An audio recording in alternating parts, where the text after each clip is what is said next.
Success is not always about greatness. It's about consistency. Consistent hard work leads to success. अगर आपको कोई ऐसा काम दिया जाए जो आपको लंबे समय तक करना है बिना रुके, तो क्या वो काम आप करोगे? It depends कि कैसा काम है, राइट? पर आपको ये कहा जाए कि कोई भी काम लंबे समय तक करने से आपको इफेक्टिव रिजल्ट मिलेंगे। किसी भी काम में सफलता हासिल करने के लिए कंसिस्टेंसी बहुत जरूरी है, क्योंकि कोई भी काम शुरू करना तो आसान हो जाता है, लेकिन लंबे समय तक उस काम को करे रहना ये मुश्किल होता है। जैसे जिम जाना कुछ लोग शुरू कर देते हैं, लेकिन कुछ दिन बाद वो कंसिस्टेंट नहीं रह पाते। कंसिस्टेंसी का मतलब होता है एक ऐसी अवस्था जहाँ पे हम हर परिस्थिति में एक समान रहते हैं। कंसिस्टेंसी लाना आसान नहीं, लेकिन नामुमकिन भी नहीं है। कोई अच्छी नई आदत बनाने में 21 डेज लगते हैं और उस आदत को अपने जीवन का हिस्सा बनाने के लिए उस आदत को 66 डेज की जरूरत होती है। कंसिस्टेंसी के फायदे। कहा जाता है कि अगर कोई अपनी पढ़ाई में कंसिस्टेंट हो जाए तो उसके सक्सेस के ज्यादा चांसेस होते हैं, उसका रिजल्ट बेहतर आता है।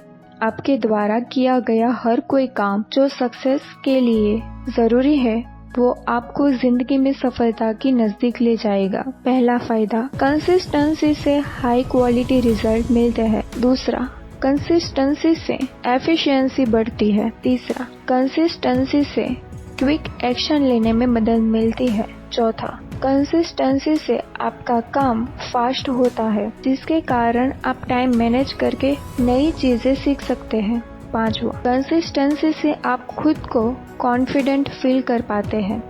कंसिस्टेंसी बनाए रखने के लिए आप थोड़े स्टेप फॉलो कर सकते हैं, जैसे कि पहला स्टेप, कंसिस्टेंसी के लिए प्लानिंग एंड गोल्स होना जरूरी है। जिसके लिए आप कंसिस्टेंट होना चाहते हैं वो प्लान एंड गोल्स ही तो है। अगर वो हो ही नहीं तो कंसिस्टेंसी का कोई फायदा ही नहीं है। इसलिए दिन की शुरुआत में अपने प्लान्स बनाएं और उन पर काम करना शुरू कर दें। बिना गोल्स और प्लानिंग के आपका ध्यान भटकता है, जिससे आपको सक्सेस मिलने में देरी होती है। दूसरा, कंसिस्टेंसी के लिए सेल्फ डिसिप्लिन होना पड़ेगा। डिसिप्लिन एक ऐसी चीज है जो आपके लाइफ में कई बदलाव लेके आते हैं। जब कोई व्यक्ति अपने काम के प्रति डिसिप्लिन हो जाता है तो उसे किसी और की जरूरत नहीं रहती। विराट कोहली इसकी सबसे अच्छी मिसाल है। उन्होंने अपनी लाइफ में खाने पीने, ट्रेनिंग को सीरियसली लिया, जिसकी वजह से आज वो सभी के लिए डिसिप्लिन के सबसे बड़ा एग्जाम्पल बन चुके हैं।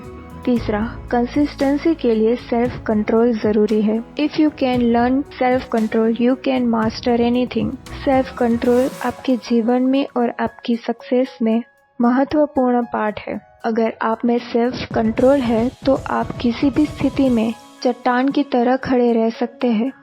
अगर आपको अपने काम पर फोकस करना है, लेकिन आपको टीवी या मूवी देखने का मन होता है, लेकिन आप खुद को कंट्रोल करके अपने काम पर ही फोकस करते हैं, तो आप कंसिस्टेंसी बनाने में सफलता जरूर हासिल कर पाएंगे। पांचवा, दिन की शुरुआत सही कीजिए। कंसिस्टेंसी मेंटेन रखने के लिए दिन की सही शुरुआत आपका पूरा दिन अच्छा बनाती है। अच्छे दिन के साथ अपने रूटीन को फॉलो करने में और कंसिस्टेंसी मेंटेन करने में मदद करता है। कई लोग अपने दिन की शुरुआत अच्छी करने के लिए मॉर्निंग रूटीन भी बनाते हैं। दिन की शुरुआत अच्छी होने के कारण बाकी का पूरा दिन भी अच्छा गुजरता है। छठा, कंसिस्टेंसी को बनाए रखने के लिए प्रोकास्टिनेशन से दूर रहिए। प्रोकास्टिनेशन यानी कि चीजों को टालना या बहानेबाजी करना, ये कंसिस्टेंसी लाने में सबसे बड़ा अवरोध है। इस चीज को हो सके उतना जल्दी से जल्दी छोड़ दे। अगर आपको अपने इम्पोर्टेंट काम ये सोचकर टाल देते हैं कि कल करूँगा या बाद में करूँगा, इससे आपका अब तक के काम का मोमेंटम बिगड़ जाता है। जबकि काम करने में मन ना लगे, तब आप गहरी सांस ले और सोचे कि आप कहां से कहां पहुंच गए हैं और आज का ये दिन मेरे पास फिर से वापस नहीं आएगा। ऐसा करने से आपको महसूस होगा कि इस समय को हाथ से नहीं जाने देना चाहिए और आप तुरंत अपने काम में फिर से जुट जाएंगे। आज की वीडियो में हमने जाना कि कंसिस्टेंसी क्या होती है और कैसे कंसिस्टेंसी बनाए रखी जा सकती है। कंसिस्टेंसी लाने के लिए आप अपनी लाइफ में ग्रो करना चाहते हैं तो चैनल को सब्सक्राइब जरूर कीजिए। जल्दी से मिलते हैं नेक्स्ट वीडियो में। धन्यवाद।